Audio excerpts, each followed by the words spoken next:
Well, that's pretty cool. If you had to describe your life right now in one word, what do you think? What would that be? What would word be? Let me say that again because this cat was like clawing my neck.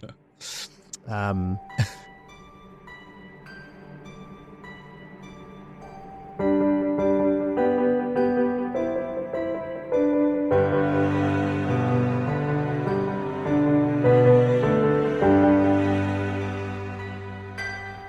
Hey, and welcome to Braving the Bright Side. I'm Dan Bradley, and this is the show where we talk about what it means to keep showing up, even when life throws literally everything it's got at you. Every week, I sit down with someone who's been through something, big or small, and come out on the other side changed, what that looks like, what that feels like. But before we dive into today's guests, I want to start with a story. I want to start with something different.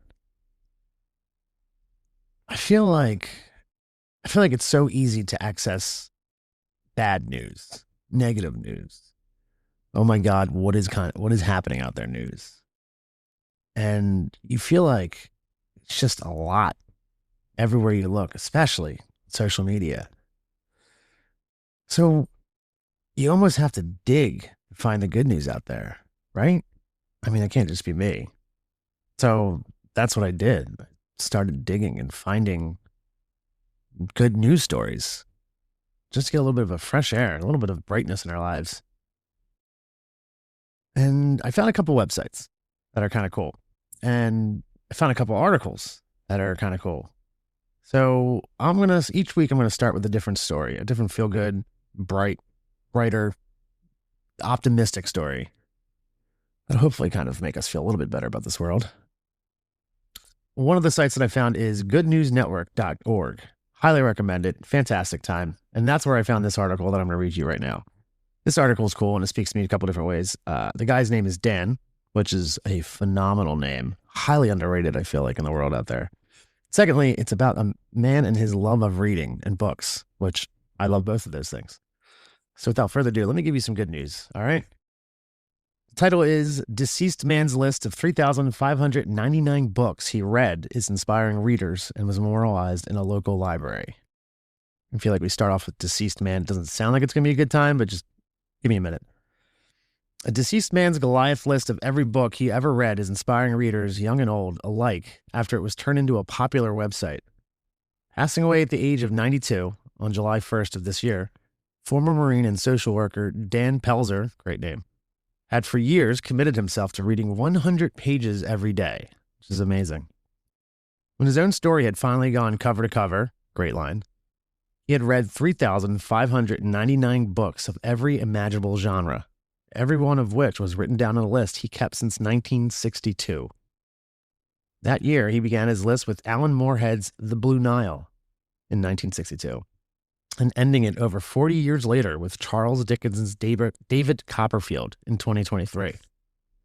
At over 100 pages, the idea to give out a copy of his reading list to observers at his funeral wasn't feasible, his descendants said. Instead, they created a what-dan-read.com. It's a real website where people can scroll through a digitized version of the list, find some good titles to pick next, and receive an incredible glimpse into the life of an incredible reader. I've never met anyone as curious as him, said Marcy Pelzer, Dan's daughter. We know he was sometimes reading at work, but he also read on the bus and everywhere he went. He always had a book open, a book in his hand. And it stimulated great conversations with all kinds of people. By 2006, he had finished 3,000 books. Flipping through the first few pages, it strikes one how much of an interest in history he had. But the great science fiction books of modern times stick out as well, as do pulp fictions, mysteries, and just about everything else. The Columbus, Ohio Metropolitan Library has a similar memorial project for Dan, whereby they created a special archive exclusively of texts he read. They digitized the list, used transcription software to generate about 500 titles, and then manually added the rest into a PDF. They also created a searchable database, complete with images of book covers where library goers can look up what Dan read, that's currently available to check out. The library's Whitehall branch, a place Dan visited very often, has also put up a physical display in his honor called What Dan Read, with a diverse selection on stands. Part of Dan's personal reading rules was that a book once opened had to be finished. And Marcy, his daughter, remembers he noted Ulysses by James Joyce as being the worst slog of all. If anybody's ever tried to read that, he's absolutely on point with that. It's brutal. His wife later lived in a nursing home, which gave him copious hours alone during the morning and evenings to read. The second to last book he ever read was one Marcy recommended. It was just a list of books he read that he kept personally so that he could remember and think about them, she said. It wasn't really for anybody else, and most people didn't know he even had it. She called him a spiritual, meditative, and introspective person, interested in all kinds of dialogue with the aim of creating greater tolerance for each other. That's the article, and I thought that was really, really cool. And I also love that last line. I really like that last line of that article.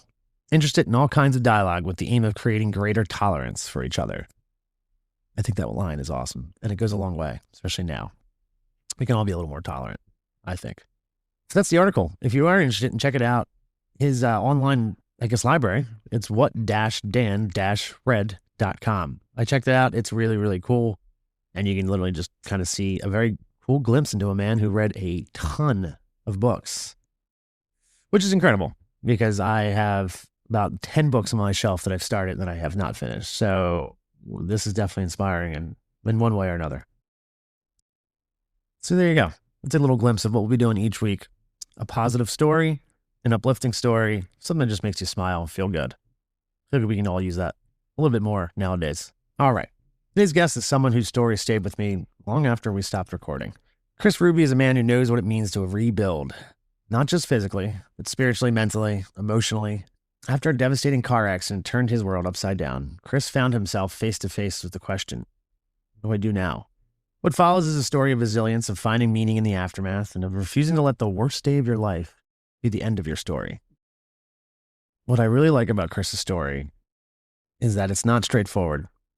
It's not one big instance or big, slow descent into the darkness. It's messy. It's kind of lost. It's kind of chaotic. It's kind of all over the place at times. And that's realistic. That's what we all deal with. And I think this story is going to speak to some people out there who feel lost, who feel exhausted, who feel like, well, I haven't really hit rock bottom. I just hit some hard times. Doesn't matter. Doesn't have to be one massive moment that makes you switch things around for you, that makes you take a different path. Sometimes it's the smallest ones. And sometimes it's about slowly rebuilding too, Because the bright side isn't always about pretending everything's fine. It's about finding those little moments of light when things aren't and holding on to them and celebrating them. All right. Well, I'm excited for you guys to hear this interview, hear his story. He's a good dude. Let's get into it, shall we?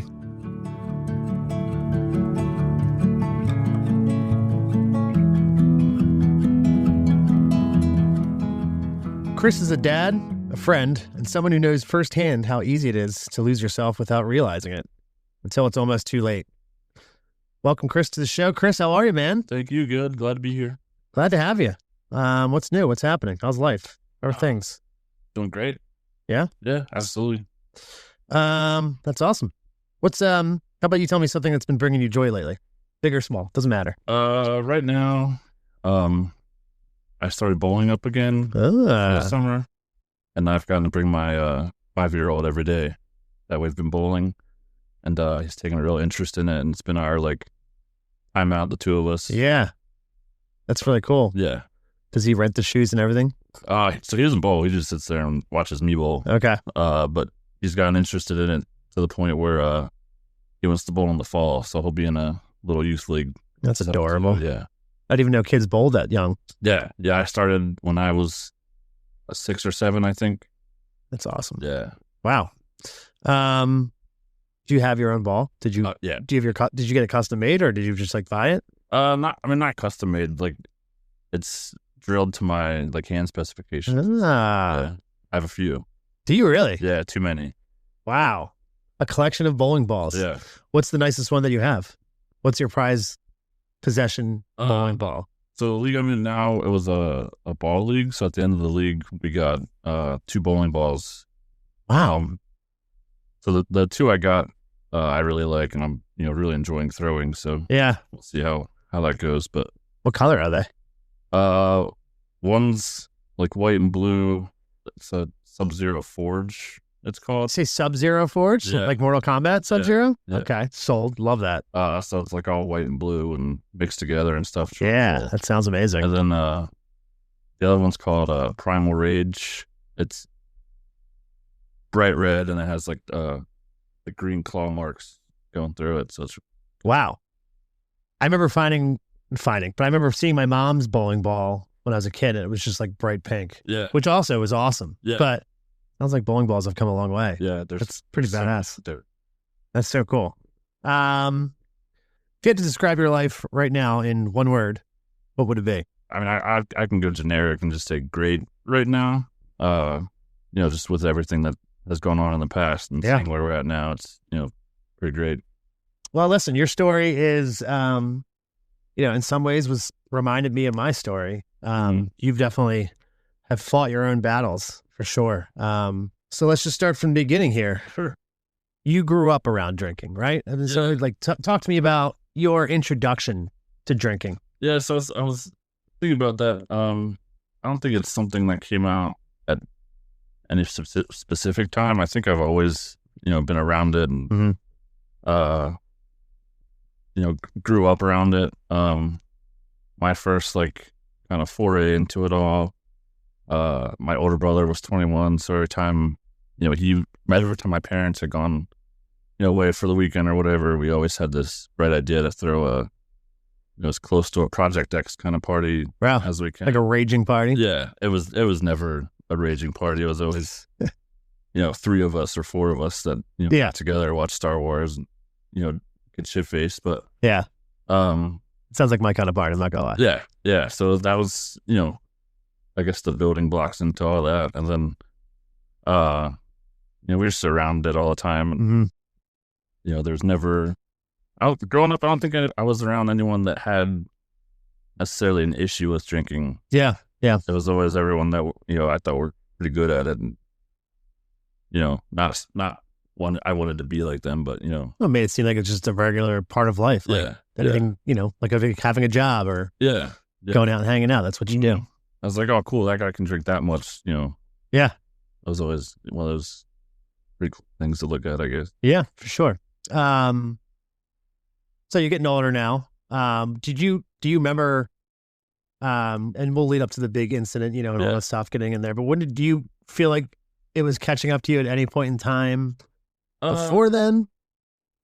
Yeah, I think. I mean, for me, I remember being exhausted with drinking at some point in time. Yeah. Leading up to, my big crash to earth. And I remember just yawning and physically being tired with drinking. But still drinking. Yeah. I mean, there was a few times where I would either call out of work or show up to work late one day because I was drinking the night before. So there's a couple times with that, in 2014 after that, that I was like, this, I might need to stop. But, didn't take it seriously. It wasn't like, oh, I got to stop. It was like a laugh it off kind of thing. Like, oh man, I might have a problem. And then, go out to the bar after I got off and it's totally fine. Right. But, never really took that seriously, like me having an issue with it. Yeah. Until life punched you in the face, right? Yeah. Mm-hmm. Well, I remember you told me your story. Yeah. It seems like it was, drinking was every day for you, for the most part, right? Every day part of your life? Yeah, just about. I got to the point, a lot of times it was, towards the end, it was when I was working. Mm-hmm. So after I got done work, I would sit and have a couple. What was your drinks of choice? Were you a beer and shot kind of guy? Or were you a mixed drink kind of guy? Or were you just everything? Yeah, pretty much everything. Yeah. Typically it was, I was always good for a Miller Lite. Ah, yeah. So yeah. And then I got into the craft beer world with work and everything. And then turned into hazy IPAs, much like yourself. And then, I never turned anything down. So if someone offered a shot, I was like, yeah, let's do it. Yeah, I was always very much like, hey, what percentage beer is this? This is a triple IPA? Yeah. Great. I'll do that in the Jameson. Yeah. I would find the 10% and up beers on the menu and be like, I'll take that. Mm-hmm. Let's not waste any time here. Yeah. Yeah. I was very much so like, how much can I drink? So I stayed like as light as I could. Yeah. And I didn't really dabble a whole lot, past 6% or something like that. So that way I could drink more. Yeah. Yeah. That's smart kind of thing. Yeah. So when did it all go down? Why don't you start explaining like when things started taking a turn for the worse? And when it really started seeping into your everyday life where you had no choice but to start making some changes. So prior to COVID, I would drink a lot and then drive home. So that had become an issue. Yeah, that's a thing for sure. Yeah, I've experienced that a couple times. It's like that.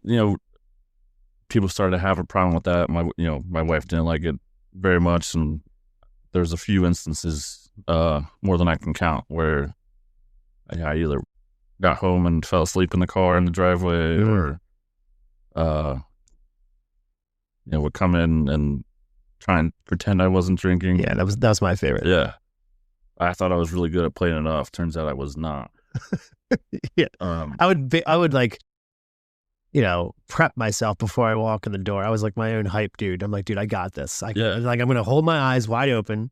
I'm going to take a deep breath and I'm going to talk normal. And then I would walk in and talk like somebody from the Men in Black, like an alien took over my body, because my eyes would just be so wide, but bloodshot, and I'd be like, I love you. How are you? And it would just be ridiculous. I'm just like, dude, go to bed. Yeah. Go to bed. You would think you're talking English to actually talk to something else. Yeah. I'd always think I was smart and try and buy like water or Pepsi or something for the ride home and chug that real quick to get, to get that kind of breath instead of, Miller Lite and Jameson or whatever. That never worked. It's my cat in the background. I don't know if anybody hears this, but John Ralphie is joining us for this podcast. One time I actually looked up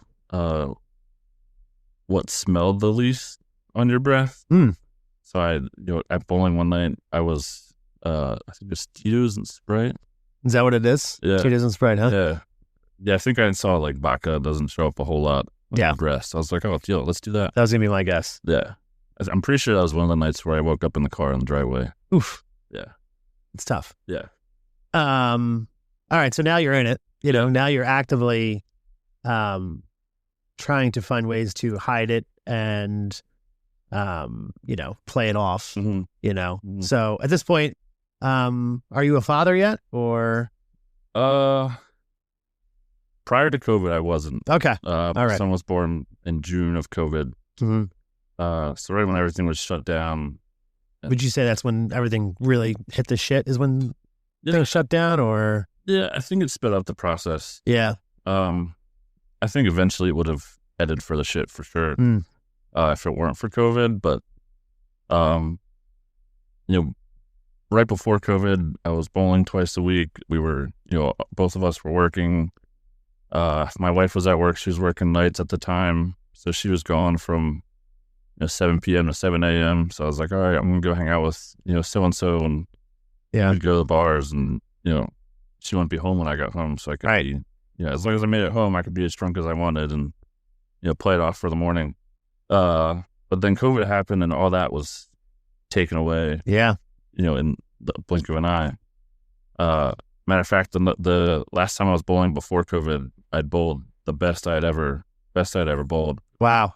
I think my 3-game series was 701, which is pretty good. Is that good? I know nothing of bowling, but it's pretty good. I was like riding a high from that. I was like, oh great, next week's I'm on top of the world. Yeah.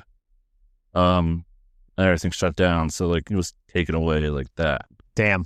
And then when things started to open up again, I wanted to get back to that, but it was an outlet for you. Yeah. It is important, and whether you mix drinking in with it or not, like, I mean, obviously you're still doing it now, so it's important to you. But like, that's an outlet for you. So I get that for sure. Yeah. And at this point, when everything was opening up, I think by that time, my son Troy, he was a couple months old. So I was, knee deep in the transition of becoming a father. Yeah. Dealing with everything that was going on. So, I wanted to try and get that outlet back for sure. Mm-hmm. So at the time I was working, I think at Jimmy John's by Christian Hospital. So right next door was McLaren's. Okay. So I would get done, and then I would fib about when I was done and go to the bar and be like, "Oh yeah, we're still working." That was a solid move on my part too. Yeah. I was a big storyteller for sure. I love that. Yeah, for sure. Same here. Yeah. That's what we do, right? When you actively have to try to hide something or cover something up or just pretend that something's not bringing you down, you sidetrack with other stories and distract. And for sure. Seems to be very popular, especially nowadays. Yeah. So yeah, COVID lockdown begins. You have your routine, you have your outlets, and they just fall apart. They unravel. So now you're searching for that again. Things start slowly opening back up, and then what that opens up is instead of drinking by yourself, now you can go to bars again, right? Yeah. So now you're going to this bar next door, and you're lying about when you're getting done. Okay. So yeah, that was going on. A couple times after, I would go from there to another bar, and then make it home eventually. So that caused a pretty big rift with my wife and I and everything going on. Yeah, for sure. Especially with the baby. Is she at home with the baby at this point? Yeah, either at home or she was working. So then my in-laws would watch her. Right. Whoever else. At the time we had a small circle with all the precautions and everything. Yeah. The bubble. Yeah, small bubbles. Small bubbles. So then I'd worked at a restaurant in Charlie, right down the street from the Grottos on Pennsylvania Avenue. Oh yeah, I know Shark. So for the first couple of weeks, it was they were opening up, so we were part of the initial staffing and everything. Yeah. So we'd do training in the morning. And I was trained on the bar and to serve, so we'd do bar training in the morning, and then we would have a couple hours. So I was like, well, I'm not gonna go home. I'm gonna go get some pizza. But pizza quickly turned into beer. Yeah, a couple beers. Yeah. And there's I tell everyone the story. There's a group of guys there at that Grottos that would come in every day around 1 or 2, and they would just buy each other shots. So then I got friendly with them. So every time I was in there, they're like, "Oh, someone's buying a shot." Yeah, you got pulled into the shot. All right. Yeah, in the shot club or the shot love. Anytime I'd worked a double at that restaurant, it was either if I gotten cut early for the morning shift, it was like, all right, cool, I'm going to Grottos. And then I'd either come in pretty close to him, or depending on how the morning went, or there's some points where I would just call out completely. Yeah, because you're just not in any shape to go there. Yeah, and make up a complete story, whatever. Yeah. But then on top of that, I wouldn't tell anyone else that I wasn't working. So then I was like, all right, cool. I have this many more hours at the bar. Yeah. You have an alibi. Yeah, absolutely. Free reign. Yeah. I mean, that's interesting too. Do you think there was stress on top of yourself because of the new parenthood? You think that played a part of it, or were you just in the vicinity of booze and alcohol and just kind of ran with it? Yeah, I think a lot of it was, alcohol beforehand was a big stress relief anyway. Especially and this is, I've said this to multiple people because I used to be in the industry, but when you work in the restaurant industry, it is tougher on certain people because you are in it, you're around it, so, and it's not that industry's fault, it's the person's fault. My drinking or my inability to handle my booze is not a reflection on anybody else. No, absolutely not. So, I don't blame anybody else that I worked with or the owners of any kind of restaurant that I'm at. I'm surrounded by this. But it is when you're in the vicinity of it, you're like, well, why not? I could literally just be done, sit down right there. I watch everybody else do it, and we really find out how much of a problem you have at that point. Yeah, for sure. But so I would stay at the bar for however long, and then, go home and, again, try and play off that I hadn't been, drinking all day or afternoon or I was just working. The greatest acting gig of your life. Yeah, for sure. And then on top of that, I think a lot of it was, just the socialization level, from being in shutdown. Yeah, especially from COVID. Yeah, absolutely. So then, going to the bar, I was in the mix of it and, talking to people and socializing again. And yeah, I remember walking in, because at this point, I mean, thank God that, like I said, thank God that I quit drinking before COVID. But I remember trying to go out, going to a bar up the street here just to hang out. Yeah. And we finally walked in. I think it was 2021. And it was the first time we walked in and the bar seats, everybody was at the bar. It was like kind of packed. Yeah. The music was playing. The Phillies were on TV. And it was like, oh my God, this feels normal again. They know it had been so long. And there was like such a release to that. Yeah. And even though that at that point, I was not drinking, at that bar, it felt familiar and warm and like home. You know what I mean? And it was felt just right. Yeah, it felt right. Yeah. Just that social, my buddy used to make jokes about it all the time. When you're a kid, you play at the playground, but that's how you made friends. When you're an adult, you go to the bar. That's the playground of an adult. Yeah, for sure. Yeah. Yeah. So I get it, especially after COVID, you're seeking that socialization. Yeah. Yeah. So, it just blew up in this whole, definitely accelerated the problem aspect of it for sure. There'd be times where I'd go out and be like, I really shouldn't be doing this. And like talk to myself in the mirror, like, hey, you're a piece of shit for doing this right now. And then, sit down and finish my beer. I'm like, all right, well, guess I'm a piece of shit, and just keep going. I'm already here. Yeah. Yeah. I mean, mentally, that's brutal. Yeah. At this point, you're just beating the shit out of yourself. And, that's a scary spiral to go down with alcohol for sure. So, I mean, I guess what you just described was the question I was going to ask. If there was an exact moment when your drinking stopped being fun and social and started to feel like something darker. Yeah. At this point, if you're saying you're a piece of shit, if you're calling yourself out and you're sitting in it and you're spiraling, I mean, I think that's point mentally you're at the point where you realize this is starting to push you in the wrong direction. Yeah. And then I, mentally I tried to like, for a long time, anyone that would come up to me and be like, hey, look, I think, this is an issue. My biggest thing was trying to prove them wrong. Like, hey, it's not an issue. I'm totally fine. Yeah. Like, we're good. We got it. Yeah. Let's keep going. It's an ego thing too, right? Yeah. Yeah. Like, I didn't want to, it took me so long to come to terms with it being a problem, wanting to do something with it. Yeah. It's a big thing. It's a big part of society. Yeah. Absolutely. So to really kind of look at yourself and be like, shit, I can't do what most of the entire world does for fun. Yeah. Well, it's in commercials, it's in movies, it's in TV shows. It's literally marketed as like, oh, you have a day off, you should start drinking. Are you going on vacation? Start drinking. Yeah. So it's kind of hard to look at yourself and be like, I can't do that? Yeah. It's terrifying. And with how like social media blew up during the pandemic, too, like you see, restaurants are making TikToks and Instagram reels and all kinds of promotions and stuff you see it everywhere. It's like I said last week, they changed the laws so you can drink outside. Yeah. You can take everybody had a slushy machine and you could drink outside. Crazy. It was insane. Yeah. It was crazy. But I mean, that's the society we're in, it's market. I mean, there's money to be made for sure. Absolutely. So at this point, obviously you're in it, you're beating yourself up. It's kind of getting darker and more exhausting for you. We're kind of getting to the point where something major happens in your life, right? Something scary, something major. Your fights with your wife are escalating at this point, I imagine. Marriage is hurting. And then then something big goes down, right? Yeah. So, I had moved jobs again. So at this point I was still doing the same thing, like lying about when I was getting done work.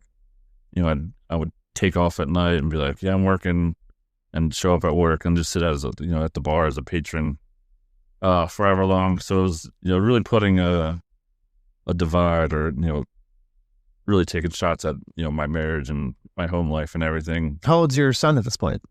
At this point, probably 2.5. Okay. That's, probably 2.5. Or 1.5. It was 2022.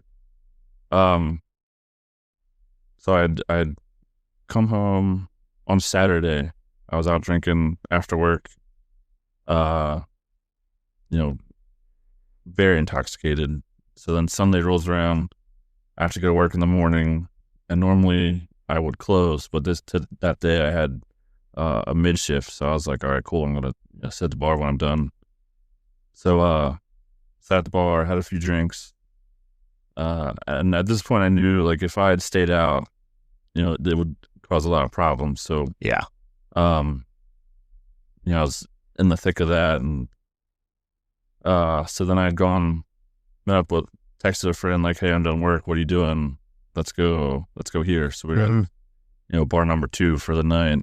And the thing about Delaware bars, they close at 1, but then 20 minutes down the road, Pennsylvania bars open till 2 or 2 hour late. Yeah, so 2:30 if you play your cards right. Yeah. So we had finished at this bar with my one friend, and then I texted another friend who I was working with, and I was like, "Hey, what are you doing?" And I think he was dating this girl at the time that lived in Philly or Pennsylvania, and they're going to Copley's. Mm-hmm. So, and that was a spot we had gone a couple times. Like, yeah, let's finish it out at 2:00. Yeah. On there. We just piled it on. There's no way I should have made any decision to drive home that night. So I leave, and everything's super foggy at this point. I don't remember really any details other than you pretty much blacked out at this point. Yeah. So coming home from there, I take 495 south. Somehow, the only person that knows this is drunk Chris from that night. He's the only one that knows exactly what was going on and exactly why I ended up where I ended up. It's crazy. That's a scary thought right there. Yeah, so I ended up off of an exit on 495 north. I'd wrapped my car into a tree. Oof. So I wake up from blacking out, and there's blood dripping from my forehead. I'm like trying to get a hold of like what I'm doing. I'm like, what's going on? So at this point, you're coming out of your blackoutness. Yeah. And this is what you remember, like coming out of this? Yeah. Okay. Yeah, woke up, saw the tree, my like passenger side. Yeah, it was crazy. It was bad. Yeah, if anyone was riding with me, they would have been they would have been done deal. If I had hit it like, I don't know, probably less than a foot more closer to the driver's side, I probably could have been going and over with. Yeah. Man. Yeah, it was bad. Wow. So like I couldn't find my phone. I couldn't call anyone. I didn't know what part of the highway I was on. I thought I was in a completely different area than where I found out I was. Yeah. So the next thing you know, I see, I hear someone had to have called somebody like driving by. So the fire trucks pull up, the cops pull up. They're trying to help me get out of the car. They're like, "Oh, just push off with your leg." I was like, "I can't." I was like, "I need you to do whatever you can do to get me out of the car, because I don't know what's wrong. I can't help you. Nothing's working at this point." Like, yeah. So they get me out of the car, travel to the hospital where they put me in an ambulance. And I remember asking the lady, and I was a volunteer firefighter before this, so like I knew she couldn't tell me any answers, but I was like, "Oh, am I gonna make it? Am I gonna make it?" She's like, "I can't tell you that." I was like, "Cut the shit. Like, just give it to me straight. I can handle it." Right. Yeah. So she told me she saw worse. So for whatever reason, I was like, "All right, that works." That's something you can hang on to, right? Yeah. I'll take it. So like, get to the hospital and everything. I got rushed into the trauma room. There's people everywhere, cutting off clothes, doing whatever they could. I got staples in my head right away. Yeah. Like, Jesus Christ, what's going on? It's like just like a dude with a staple gun comes running up and just it's not real. It's nurse or doctor. Yeah, it was. They weren't gentle with it at all. No, yeah. They're like, "Oh, you're getting staples in your head." Do. Yeah, it's like putting up Christmas decorations in your head. Like, I've seen it before. Christ. And then the cop was like, "Oh yeah, we're gonna take your blood pressure if you decide not to or fight it. You're gonna get arrested." I'm like, I'm not in any position right now to fight anybody. Yeah. I was like, "Go ahead." Like, what? Whatever you got to do. Yeah.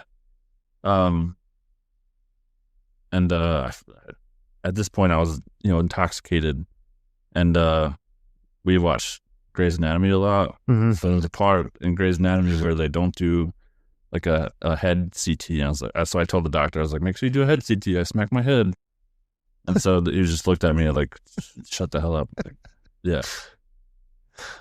So, I wonder if he's like, Grey's Anatomy. Since people think they know everything.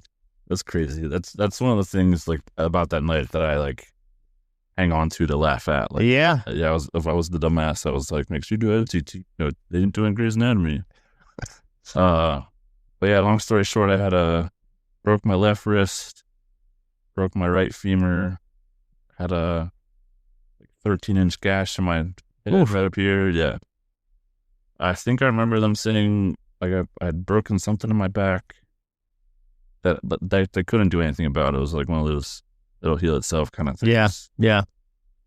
So I spent 2.5 weeks in the hospital on like an ICU step down unit, and then spent I think a week in like a rehab place. It was the Dollar General of physical rehabs in Oakton. It was the worst place I had ever been to. Wow. Yeah. What was so bad about it? It was just like it was not run very well. Yeah. I was supposed to be doing PT in like a PT gym. That wasn't happening because I'd been tested for COVID at least twice in the hospital, probably more than that. I got a booster, I think, while I was in the hospital.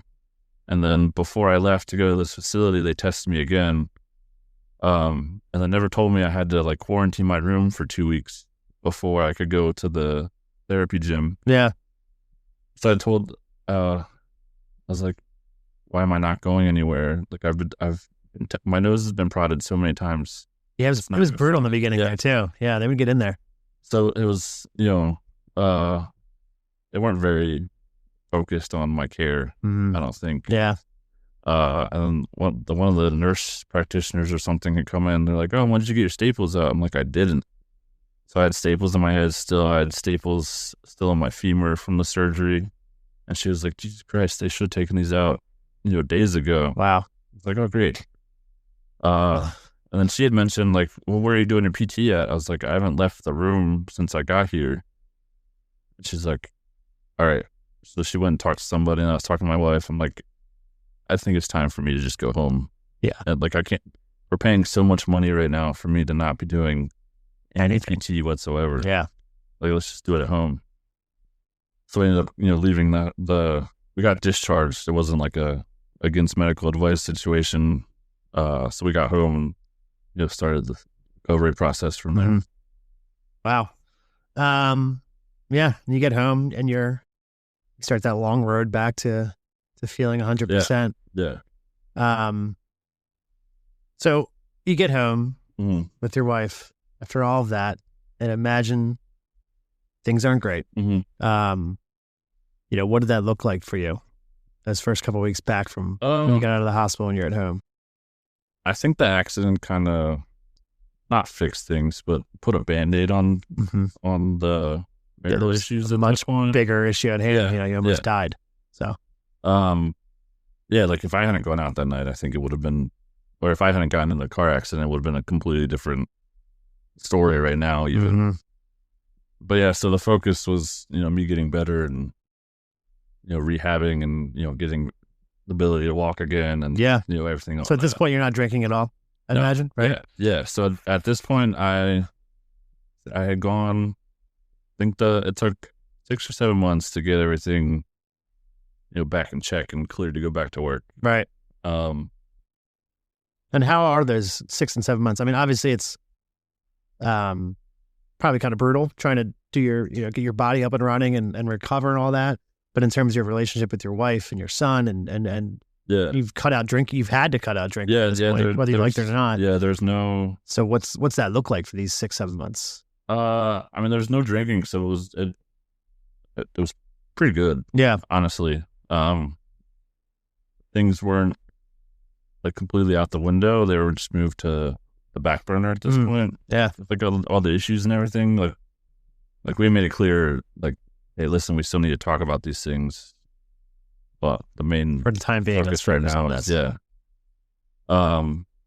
everything was good. It was obviously a mental toll recovering from all those injuries, and then going through all the there's legal ramifications from everything too.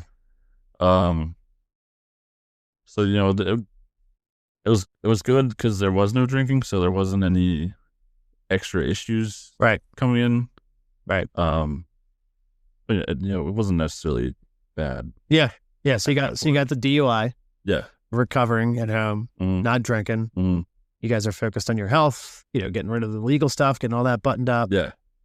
You're feeling better. You get back to work. Yeah. Things are on the up and up. You're recovering.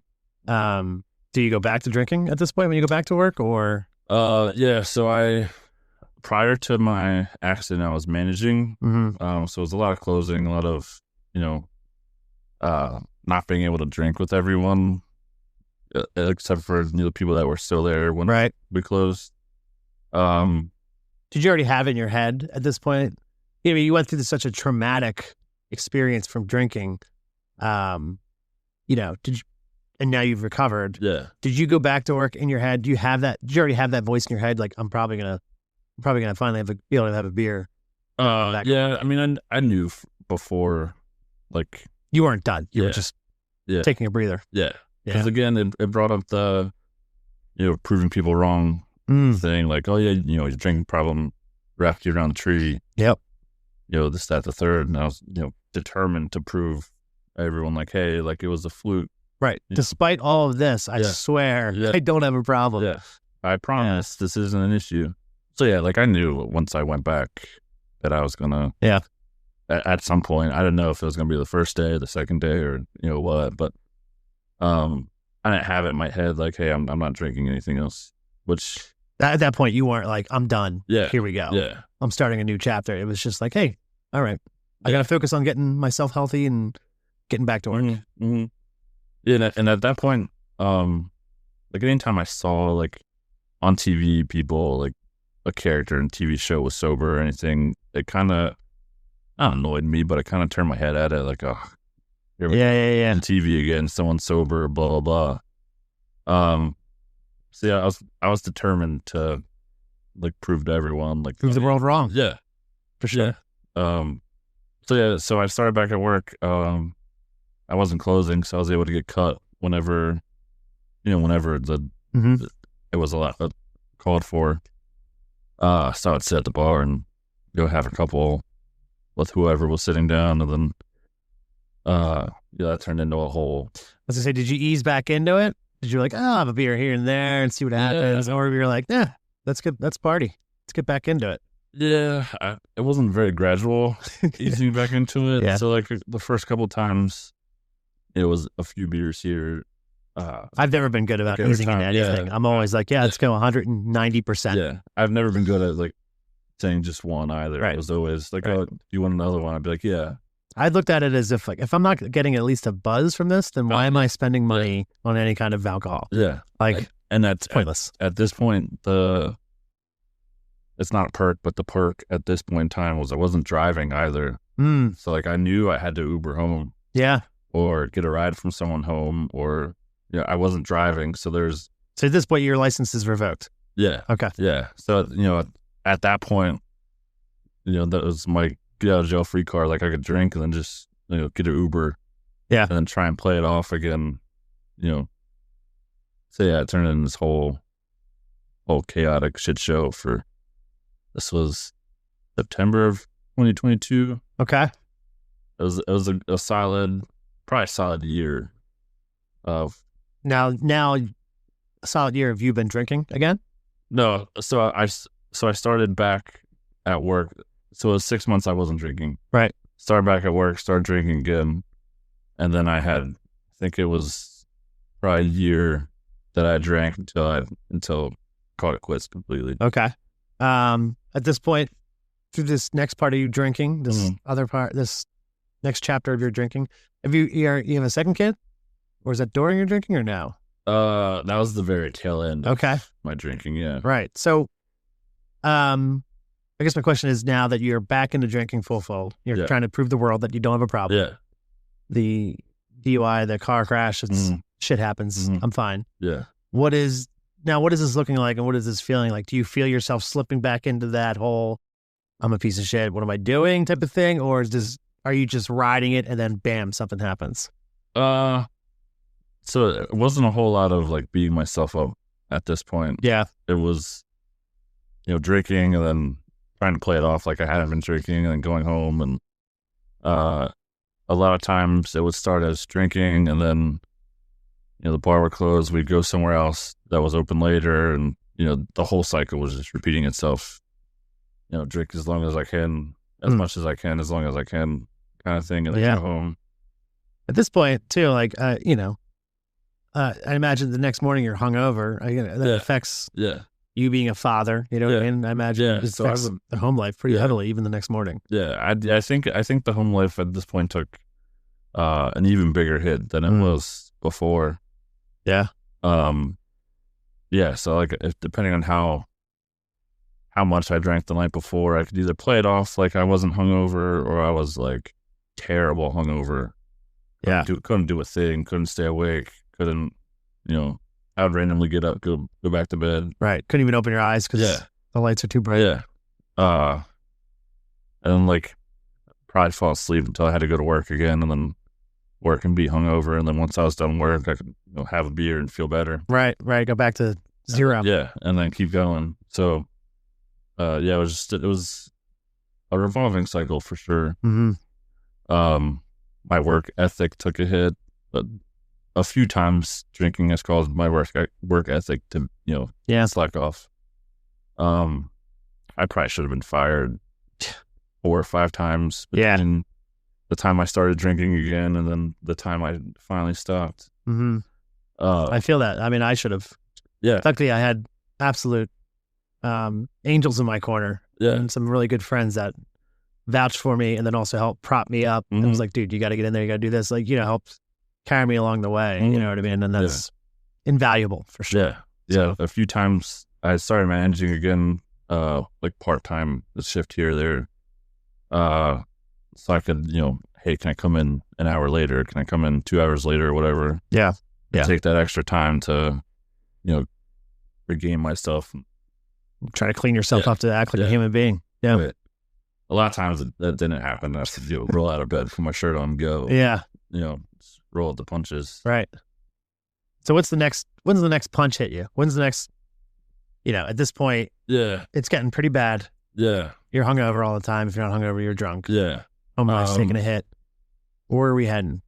Yeah. So at this point, my wife's expecting our second, right up until the time she was born, this was all continuing. Like I'd go out or come home hammered, and so it was really a real issue for sure. I'm sure your wife will be listening, so I just want to say, God bless your wife. Yeah, she's an absolute saint for dealing with all of this. I don't know how she's held on for all that for that long. Yeah, for whatever reason she did. So she's pregnant with the second child, right? With your daughter? Yep. Okay. So then my daughter's born August 31st of that year, 2023. Okay. I had 2 weeks off of work, and then I got off of, paternity leave, if you want to call it that, to go back to work. You're in the restaurant, right? Yeah. Restaurant's down, so still in the restaurant, yeah. Paternity leave, but not paternity leave because it's a restaurant. It was the amount of time I could take off without having to be taken off the payroll. Right. I think it was. Yeah. Super cool. Yeah. Yeah. So I get back to work, and again, it's the ability to socialize and go out and be around adults. Yeah. And other human beings. Mm-hmm. So I would toss a couple back and then go home. It's interesting how you kind of bounce back into drinking heavily in similar ways in terms of after COVID, then you can socialize finally, you know what I mean? And then after the kid, you can get back in there and socialize again. Yeah. After changing diapers nonstop for 2 weeks. Right. I can go out and be around adults. Yeah. Yeah. Take a load off for a while. That lasted, it was probably 2 weeks. And it seemed like each time at night when everything was done and over with and closed out, I was like, I started to feel worse and worse about, going home to everyone and drinking, and it was taking a real like mental hit for sure. And then one weekend I ended up back at Copley's. I think it was the first time I'd gone back after my accident. So it was weird to go back in there after all that. Yeah, for sure. Was feeling super down about, one, being there, 2, doing this to everyone, putting, it was also more than just my wife that I put through, like hardships with my drinking. Mm-hmm. A lot of family members, a lot of, in-laws, a lot of people. It's a massive ripple effect. Yeah. For sure. Yeah. Especially if you don't have a license at this point. Yeah. You know what I mean? Like, yeah. Mm-hmm. It's a lot. Yeah. It touched a lot of people for sure. So one night dealing with all that, like going through all that, the buddy I was with, I just like started venting to him and just like how I was feeling super down about it all. And, kind of, I don't know how much of this is actually like true or not, but the night that we were there, I was like, this is a lot how I felt, the night of my accident. Like, what if I did it on purpose? Like, I went down a really, really dark rabbit hole of emotion. Started confronting some things while pretty hammered, I imagine. Yeah. It's a dangerous game for sure. Yeah, it was bad. So I was in a really dark spot at that point in time for all that.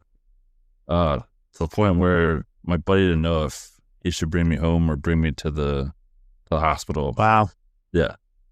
So like at that point I didn't know either. So I was like, best bet, just bring me to the hospital. I don't know,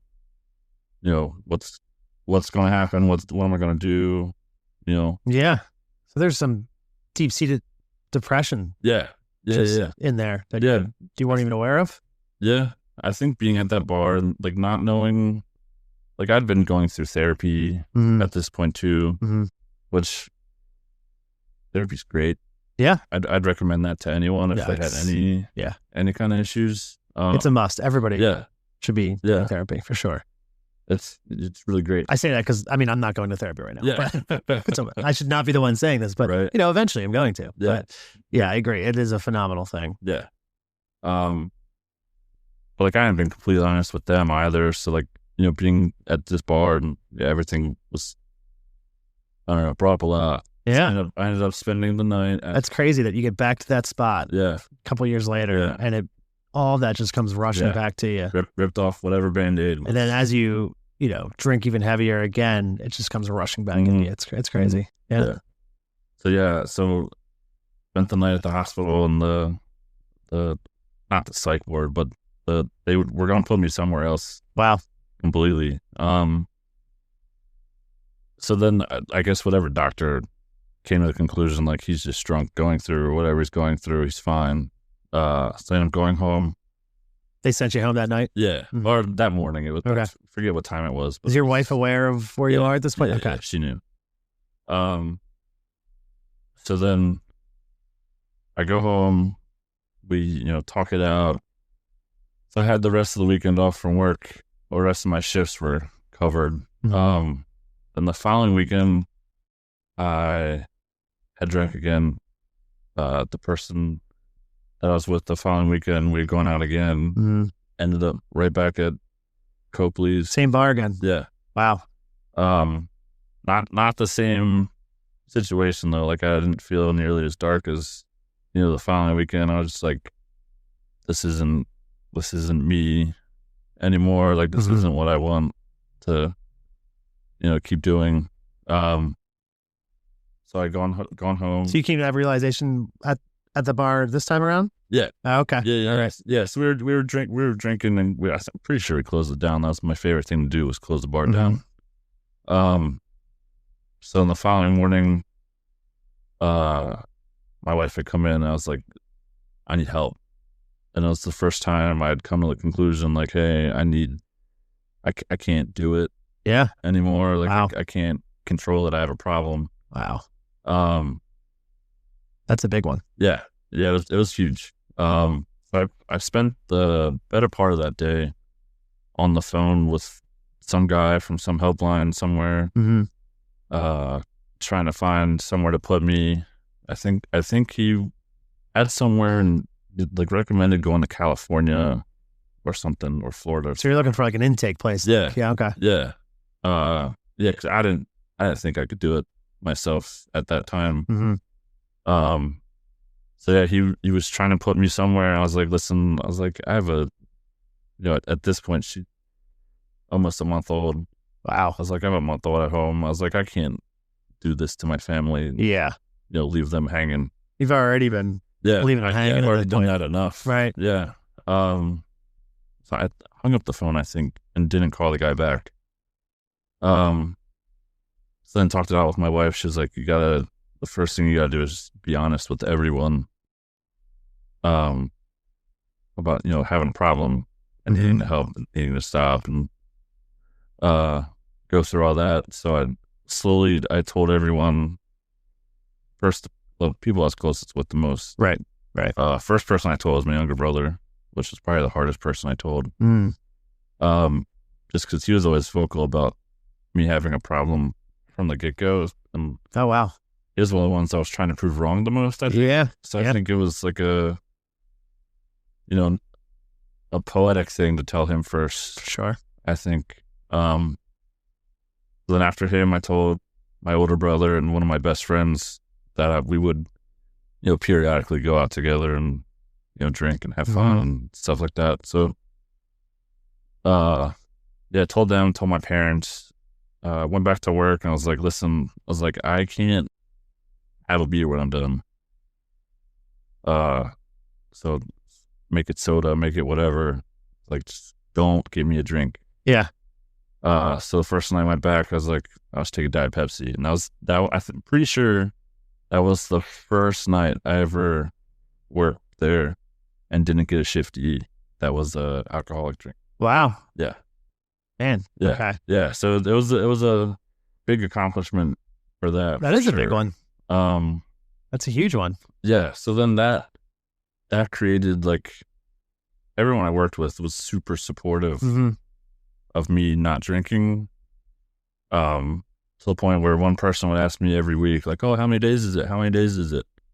And would always be like a voice in my head. Like, anytime I thought about drinking or, thought about picking something up that I wasn't supposed to, it'd be like, oh, how many days is it?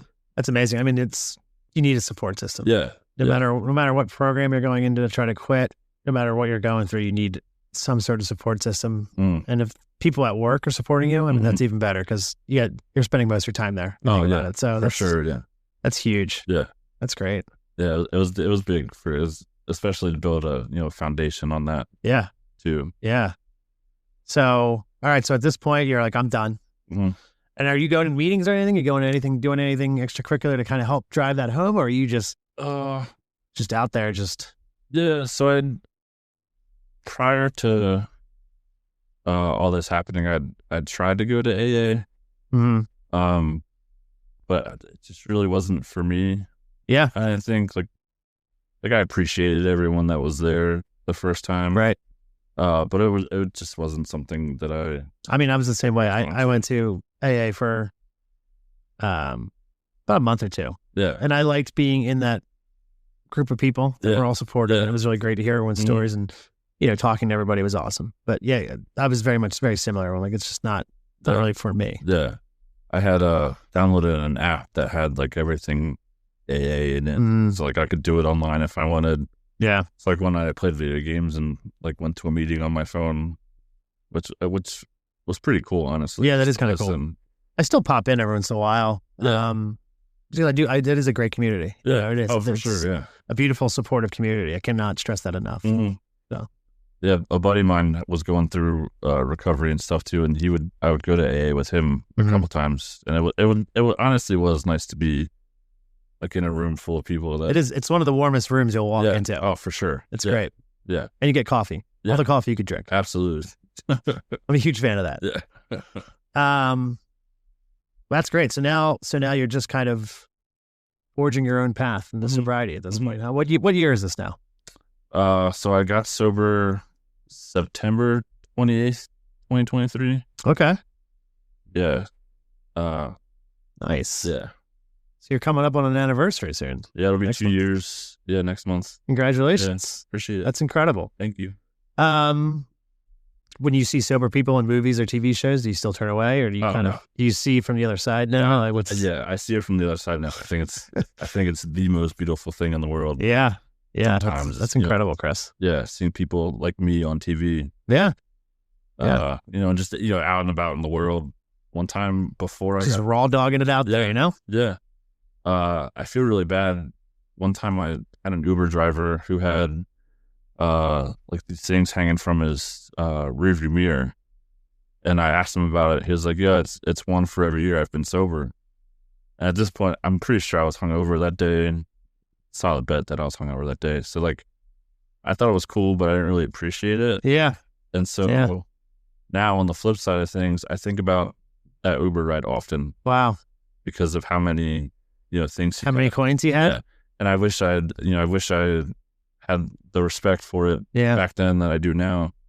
That I would have asked him, questions about, what he had been through and his story. Yeah. Yeah, for sure. That's that's incredible. Yeah. Any kind of, at this point, what is your marriage kind of slowly but surely recovering? What is I guess what I'm trying to ask is, what are the reconnections you're now making in sobriety? Yeah. So,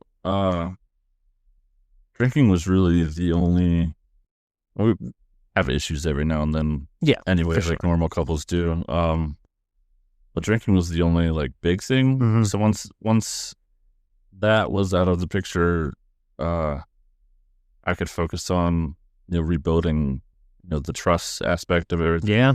Yeah. But, probably the hardest one to rebuild. It is. Because you tell so many stories about, when you're out drinking, but trying to make everyone believe you're not drinking kind of thing. So there was a lot of lies. Or just to make good decisions. Untruths. For her to trust you to make good decisions when she's not around is a big one. Because that's what I struggle with. I make terrible decisions all the time. Absolutely. Because my brain was sopping wet with whiskey, Mm-hmm. Yeah, and like the 6 months I was sober from my accident until I went back to work, I had people around me all the time that would have, flipped their lid if I had touched anything resembling a beer or anything. So yeah, just being out on my own, at work and out at, picking up food from restaurants or whatever. Mm-hmm. It was hard building, that trust back. Yeah. I'm sure there's gotta put work into it. Yeah, the work never stops. That's for sure. Yeah, and that's why I have a lot of respect for these stories, especially for you. Yeah. I mean, to claw your way back up, a couple times. Yeah. From all of everything you came from is absolutely incredible. You got to celebrate the quiet wins. Yeah. What is the in the beginning? What was your biggest challenge about staying sober? I know for me, it wasn't like, I don't think I was ever worried that I would be. Like for me, going to Phillies games was a big one because I loved to go to Phillies games. I still do, obviously. But for me, I associate with, you got to get down there early so you can get some beers in because you got to drink as many beers because they're too expensive in the park. Yeah. And, that was a big thing for me. So I remember when I got sober, it was like, wintertime. And I remember thinking to myself, shit, I got to go to a Phillies game. What's that going to feel like, And which is crazy because I remember the whole game. I have a better time than I ever had before because I'm cognizant.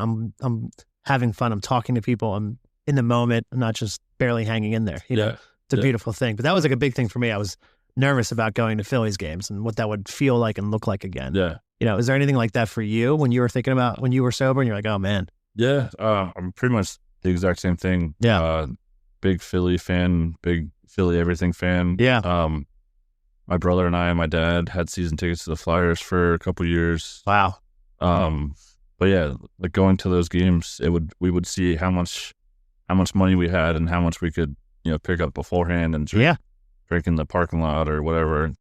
But the first Flyers game I went to, I think ironically enough, fell on like my 120th day sober. Nice. So I was like making it make a big thing to go. Yeah.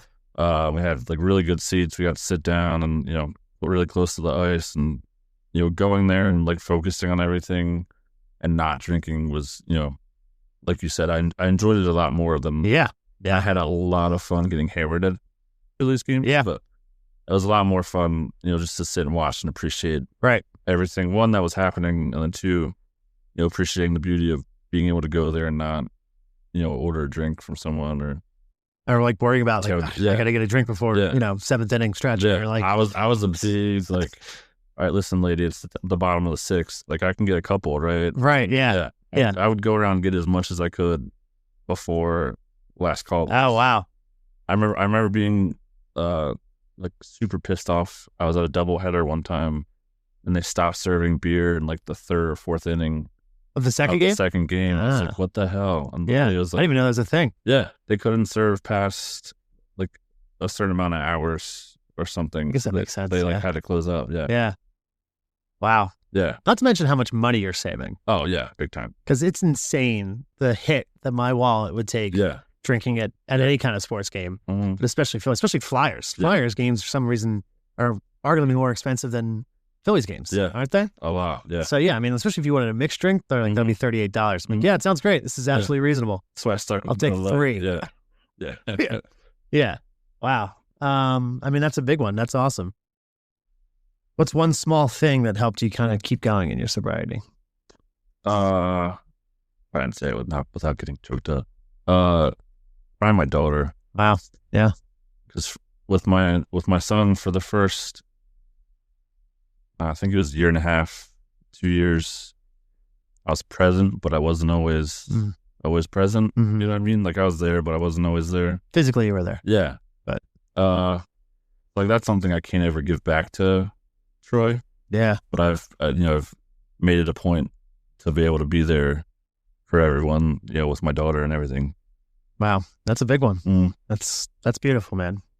And I'm sure, the fact that you got your son into bowling. Yeah. And he's going to join bowling soon. I mean, that's awesome. That was a huge one too, because bowling prior to COVID, it was, my 2 nights out a week to go drink, and I'd bowl with my buddies and we'd all take turns, buying each other drinks. And I had a buddy who was on my team that didn't drink. It's like, but he would still go and buy us like around and stuff. Yeah. Yeah. So just being around them and, drinking with them was a lot of fun. And then, being able to go back to that, this summer was. Do you still bowl with all the same guys too? Nah. So, I used to bowl in Middletown with them. Okay. In Delaware. Yeah. So then, I'm like not even 2 minutes from the bowling alley on Kirkwood Highway now. Okay. So, I bowl there, but, the friendships I've made now this time around, without drinking and without, all that nonsense. Yeah. Have meant a lot. And being able to bowl without drinking has been a huge win. Imagine your game's much better. Sometimes, yes. Were you able to top would you say the 7-1 or whatever it was? Yeah, the 7. The best one you ever bowled before COVID? I have. You haven't topped that since then. Wow. Yeah. I haven't got. What a sick joke, huh? Yeah. 7-1 and then the world shuts down. Someday. Well, keep going. Hang in there. Someone about that the other day. I was like, I was bowling so good. That's wild. Yeah. I think my average was higher too, but now I can now being sober and not drinking, I can, make adjustments to everything. I've gotten a lot into the not science part of it, but the movement. No, I get it. Yeah, for sure. Yeah. What are some things in your life now that the old you wouldn't have believed were possible? That I could, go to work and not drink, or go bowling and not drink. Yeah. Or even just go hang out in general and not drink. Drinking was socialize in general and not drink. Yeah. Being out of the house beforehand, I didn't go back to the house without having a drink. I don't think most of the time. Yeah. I mean, that was the same for me. Yeah. A day off meant sweet. Yeah. I can start drinking whenever. Yeah. I'll ask you this. How do you stay grounded, in the good, even when life's still tough sometimes? How do you keep going? How do you, kind of focus on my kids a lot. Yeah. Try and stay That's beautiful. Grounded for them. And I owe it to my wife to, keep everything going. Yeah. And stay grounded for them. Gotten into video games a lot more sober. What are you playing? A wide range of things. Most of the time it's baseball. MLB The Show? Yeah. I like to make my own character. Yeah. Last year I won the Cy Young Rookie of the Year. Pretty sure I won a Gold Glove. Damn. I'm still in the minors and I've been playing this for like a year. Yeah. It's ridiculous. I'm like, dude, am I this bad at fake baseball? Yeah, I think this 25 or whatever one we're on now, I think was the hardest one to get promoted. Yeah. I was in the minors for 4 seasons. Oh my God. Yeah. All right. Good to know. Yeah. Makes me feel a little bit better. It's not just you. Yeah. All right, good. I'm a good thing that it's good to know that I suck in real life and in fake baseball. That's great. Crushing my dreams across the board. Yeah. It's kind of a similar question, I guess, but I'm going to ask it anyway. Yeah. What's something you didn't expect about sobriety? Like something that's surprised you or even like, strengthened you or something that caught you off that that when you got sober, you're like, oh shit, this is kind of I didn't see this one happening. I think realizing the beauty of it. Yeah. I think, like before, like I had said, like if I saw it on TV, it was like, oh great, another one. Or like if I had known people, the more older I got, the more I would meet people that hadn't been drinking, and I would always like not look down on them, but be like, well, yeah, why'd you stop? I did the same. I would look at them like, ugh, what happened? Yeah, what's the story? Yeah, that's yeah. But now, like I see, those people from before that I would like kind of look down on, like, all right, I can appreciate it a lot more that you're not drinking, or like they're involved in some very like in social clubs and everything that like the main focus is not the main focus, but a lot of it's drinking. And I have a really good friend that I would drink with a lot, like the 2014, 2015. He got sober before I did, so being on both sides. Oh wow! Of that with him, I've been with the friendship. Yeah, it touches my heart. And that's really cool. Can't describe. Yeah. I don't know that I've ever heard that before from anybody. Yeah, so we that's really cool. We still hang out and go to like cigar club meetings, and he's such an intriguing person to talk to. Blows my mind, and it's so beautiful to be on. I feel like I've said that a lot, to be on both sides of that. There's nothing wrong with that because it is beautiful. With him, yeah. It is. Just being like a big fan of sober people in general. Yeah, it really does give you a whole different appreciation for, like, damn, you guys are out here, fighting the good fight, sober, out here killing this entire time. Yeah. Then you kind of like, your head kind of clears. It's not so foggy, and you're looking around. You're like, man, because this world's not easy. No, at all. No. There's been so many times where I could have been like, all right, screw it. Yeah. And sometimes, exactly. You kind of look around, you're like, this is kind of awful. What's the point, to have those people to kind of look around and in your life too, that are sober, to be like, all right, well, let's keep going. Yeah. That's great. And like I leaned into my support system a lot more than I did before. Well, that's a big one too. You said that a couple times, your ego, you're here to prove the world wrong, that you have a problem. And that is, even when people get sober, sometimes they don't drop the ego. And it's detrimental no matter what. Like, but that line when you said to your wife, "I need your help," that's massive. For changing, your mentality, and also changing the dynamic with your marriage, and starting to earn that trust back. That's a huge one. And a lot of people, I've met people that, what do they call it? Like sober alcoholics or something like that, or they quit drinking, but they don't put in any other work in terms of bettering themselves mentally. Yeah, they're still doing the same thing. They're still doing the same thing. Yeah. You have to dig into yourself. Putting the bottle down is only a small part of it. You have to dig into why this was a problem and why you leaned so heavily into that. Yeah, it's a full-time job in itself. Absolutely. And I said one of the hardest things about getting sober is you have to start feeling everything. Yeah. Like, that's one of the best things is you numb your body with alcohol or whatever addiction you may have. And like the hardest thing is you sober up. Like, oh my God, I feel everything now. I have to think about everything. This is deal with brutal. Like it's crazy. Yeah. I'm watching Land Before Time and I'm crying. Like which is a brutal movie. Don't get me wrong, but I've gotten, it's funny you say that. And my wife will make fun of me, and a lot of people make fun of me, but I've gotten so much more emotional after not drinking. Yeah, it happens. Like every Pixar movie now, I'm like bawling my eyes out. Yeah, it's terrible. Yeah. I have to like not look at my wife when we're done watching a TV show. She'll look at me and be like, "Are you crying?" Yeah. I'll just look over and start laughing with a tear rolling down my cheek. Right. No. Yeah. It's just a funny scene in Grey's Anatomy. Yeah. That show, let me tell you. Are you still watching Grey's Anatomy now? Yeah. It's still going? They're still making new episodes? Mm-hmm. That's insane. I actually started rewatching it on Netflix. That's why. And you're admitting this on a podcast. Yeah. Good on you. I should. You're proud of it, aren't you? I don't know if it's proud. It's like my guilty pleasure. That's awesome. Kind of thing. It's like one of those comfort shows. Yeah. You know what I mean? Oh, yeah. Which is weird that provides comfort in any way, but yeah. Listen, to each their own. Sit back, turn it on. I got Seinfeld. in the office, in Parks and Rec. I have a whole list, but all right. Well, how about this? If someone's listening to right now and they feel like their drinking might be getting out of hand, or they feel like they're kind of slipping up and they're just kind of what you were doing, spiraling and punishing themselves mentally because they feel like they've just been trapped into this cycle.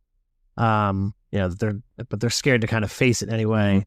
What would you say to them? What would you offer them for any kind of hope? Or no matter how bad everything that you're going through or they're going through is, there's someone that has also been through probably, if not the same, probably similar things. And the community that we're in, I don't think there's any person that I've met that wouldn't be willing to help someone out. Yeah. The main thing about, telling my story or, telling anyone's story is, one person listens to it and it, helps them decide to like, hey, I'm going to put it down. I'm going to do what, do what they're doing. Yeah. It makes it everything worth it. Right. Somebody can hear that and be like, my God, that's insanely similar to what I'm going through, or I'm just as exhausted, or my marriage is crumbling because of this as well. And never be afraid to reach out. Yeah. Like I said, not to keep circling back to it, but what you said is important. You have to ask for help. You have to drop the ego, and you have to, that's the first part, no matter what, is admitting it. Need some help. Yeah. I was big on trying to do everything by myself. Yeah. And still am sometimes, but it's like, you know what? Hey, I need your help. Yeah. Was it fragile masculinity sometimes, We gotta try to do everything ourselves no matter what. That went out the window after I announced to everyone that I watched Grey's Anatomy. Yeah. That's beautiful, Chris. Listen, your story is absolutely incredible. Yeah. When I brought you in here, and you sent me your story, I read through it, and I think to myself as I was reading, I was like, oh shit, I don't think I even realized, how far back it went, or how it's been a while. Yeah. You hit a rock bottom, clawed your way out, hit a rock bottom, clawed your way out. And I think that's going to speak to a lot of people out there that no matter what, no matter where you're at, no matter how many times you may trip and fall, like you can still keep fighting. It's never too late in this world. In this Absolutely, life. Yeah. You can always try and get back up as many times as you need to, and ask for help as many times as you need to. Honestly, it's not always the easiest thing to do, but it could be the best thing you do. Yeah, love that. All right, well, I'll get you out of here so you can go back to your Grey's Anatomy. I appreciate it, Chris. Thank you so much for coming on and sharing your story. Seriously, I appreciate it. Absolutely. I don't want to say epic because I'm going to try to build it up like this crazy awesome thing, but it really is. It's an incredible story about your strength, your inner strength, and how much your family means to you. And then you fought for your sobriety for your family. So it's absolutely beautiful, and I cannot thank you enough. I really appreciate it. I really appreciate you having me. Thank you very much. Man. You take care of yourself. Absolutely.